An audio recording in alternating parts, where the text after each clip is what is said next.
Hello বন্ধুরা, তোমাদের মাঝে নিয়ে এলাম আরও নতুন একটি গল্প। এক দেশে ছিল এক রাজকুমার, নাম রাজীব। দেখতে যেমন সুদর্শন, তেমনি ছিল ভীষণ অহংকারী। রাজ্যের সাধারণ মানুষদের সে খুব তুচ্ছ ভাবত। সে বিশ্বাস করত গরিব ও দুর্বলদের কোনো মূল্য নেই। একদিন সে রাজপ্রাসাদের বাগানে বসেছিল। তখন এক বৃদ্ধা মহিলা তার সামনে এসে দাঁড়ালো। তার কাপড় ছিল ময়লা, চেহারায় ছিল ক্লান্তির ছাপ। বৃদ্ধা বলল, রাজকুমার, আমি খুব ক্ষুধার্ত, একটু খাবার কি দিতে পারো? রাজীব বিরক্ত হয়ে বলল, দূর হও এখান থেকে, নোংরা বৃদ্ধা। আমার প্রাসাদের সামনে তোমার মতো লোকদের জায়গা নেই। বৃদ্ধার চোখে অদ্ভুত এক ঝলক খেয়ে গেল। সে মৃদু হাসল আর বলল, তুমি যেহেতু ছোট দুর্বল প্রাণীদের নিয়ে মজা করো, তবে নিজেই এখন ছোট হয়ে যাও। বৃদ্ধার কথা শেষ হতে না হতেই রাজীবের শরীরে এক অদ্ভুত পরিবর্তন শুরু হলো। সে ছোট হতে লাগলো, আরো ছোট।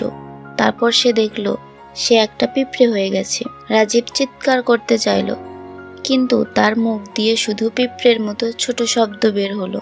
চারপাশের সবকিছু হঠাৎ করেই অনেক বিশাল মনে হতে লাগলো। রাজপ্রাসাদের দরজা পাহাড়ের মতো, ঘাসগুলো বিশাল গাছের মতো। রাজীব ভয় পেয়ে দৌড় দিল, কিন্তু হঠাৎ করে সে আরো বড় বিপদে পড়ল।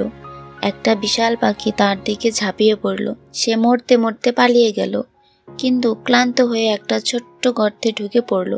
সেখানে সে দেখল অনেকগুলো পিঁপড়ে কাজ করছে। একটা বয়স্ক পিঁপড়ে এসে বলল, তুমি এখানে নতুন, আমাদের সাহায্য করতে চাও? রাজীব ভাবল, আমি তো রাজকুমার, আমি কেন কাজ করব? কিন্তু পেটের খিদে তাকে বাধ্য করলো সাহায্য করতে।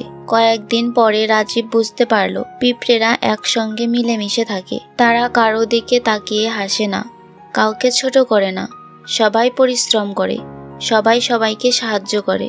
রাজীবের মনে পরিবর্তন আসতে লাগলো। একদিন সে দেখল কিছু পিঁপড়ে একটা ভারী খাবার বহন করতে পারছে না।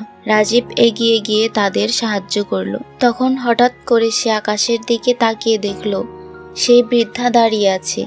কিন্তু এবার সে আর বৃদ্ধা নয়, সে এক পরী। পরী মুচকি হেসে বলল, রাজীব, তুমি শিখে গেছো সহযোগিতার মূল্য। তুমি আর অহংকারী নও, এবার তোমাকে মুক্তি দিলাম।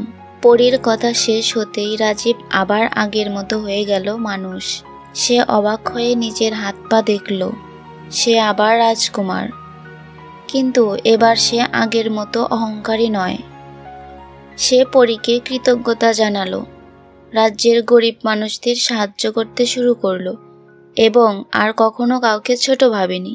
সেই থেকে রাজীব এক মহান রাজা হয়ে উঠল, যে কখনো কাউকে তুচ্ছ ভাবত না।